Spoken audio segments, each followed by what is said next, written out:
The summer heat lingered in the air as I watched my parents load their suitcases into the car. Their voices blended with the sound of rolling wheels, giving last-minute instructions before they left for their long-awaited trip. Beside me stood Anaya, her arms crossed, a playful smirk on her face. Her parents were leaving too, which meant, for the first time in our lives, we had the house to ourselves. No rules, no supervision, just freedom. Anaya and I had known each other since childhood. Our parents were close friends, which made us inseparable growing up.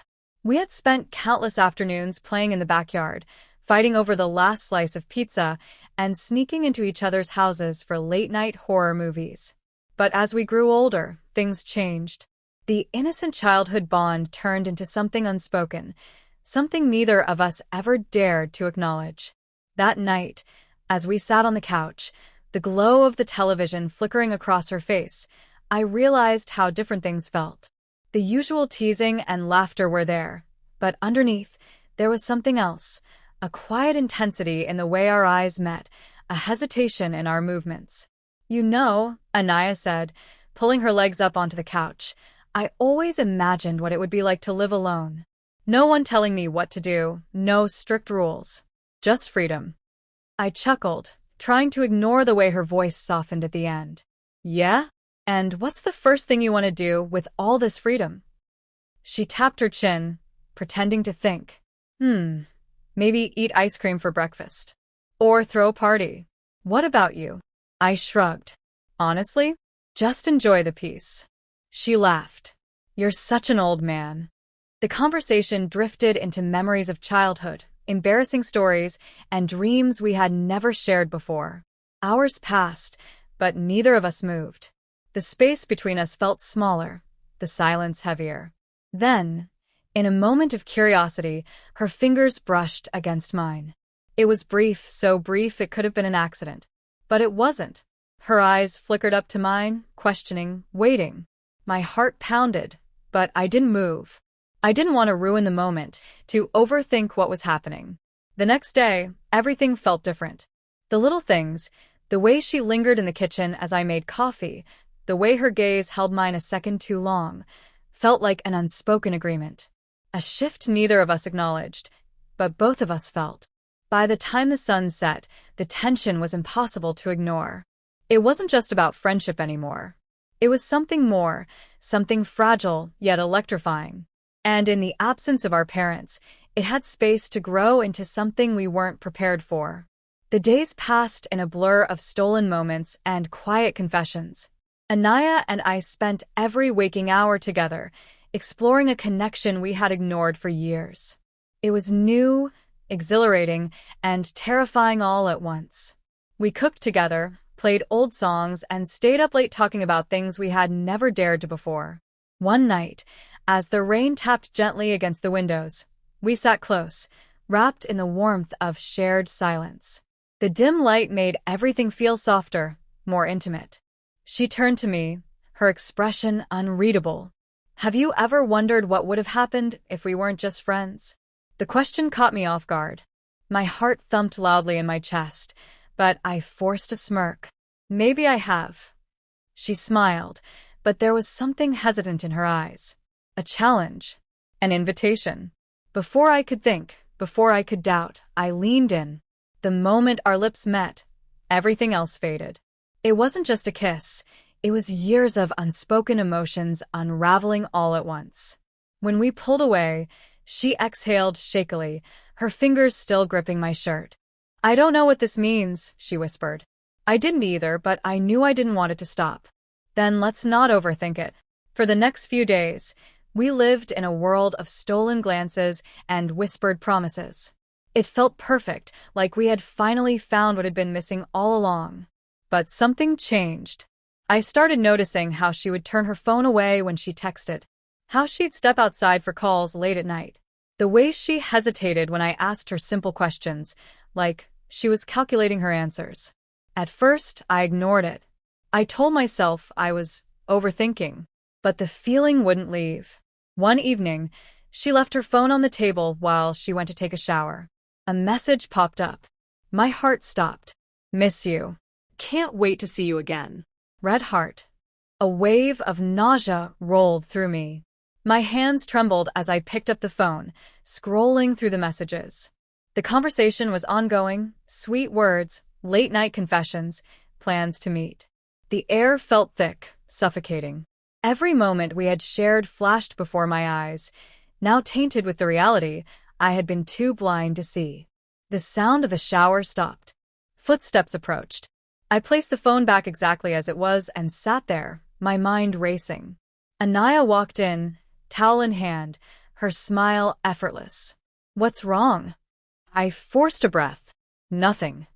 But everything was wrong, and I was about to find out just how deep the betrayal ran. I barely slept that night. Every time I closed my eyes, the messages replayed in my mind, each word cutting deeper. The warmth I had felt with Anaya was now replaced by a cold realization I had been living in a lie.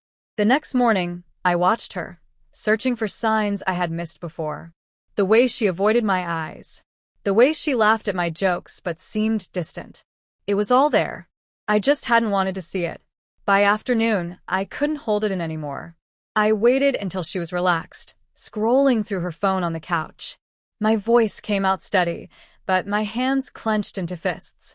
"Who is he?" She looked up, confusion flashing across her face. "What?" I swallowed the lump in my throat. "The guy you've been texting. The one you miss. The one you can't wait to see again." Her expression changed in an instant. Shock, guilt, then something unreadable. She put her phone down carefully, as if trying to buy herself time. "You went through my phone?" The deflection made my blood boil. "That's what you're worried about, not the fact that you've been lying to me." She exhaled sharply, rubbing her temples. "It's not what you think." I laughed bitterly. "Oh, really? Because it looks like you've been leading me on while being with someone else." She hesitated, and that silence told me everything. Then, softly, she admitted, "I didn't mean for this to happen." The words felt like a slap.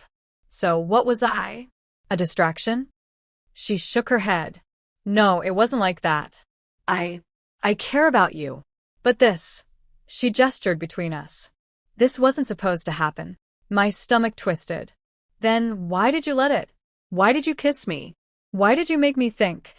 I stopped myself, swallowing the pain that threatened to choke me.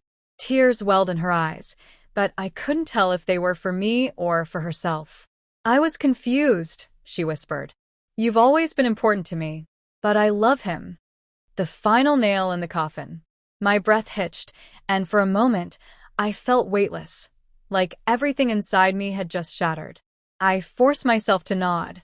"Right. You love him." She reached for my hand, but I pulled away. "I never wanted to hurt you," she said, her voice cracking. But she had. And the worst part? I had let her. I stood up, my legs weak beneath me. "I need to go." She didn't stop me. And as I walked out, I realized something painful. I had lost more than just a love I thought was real.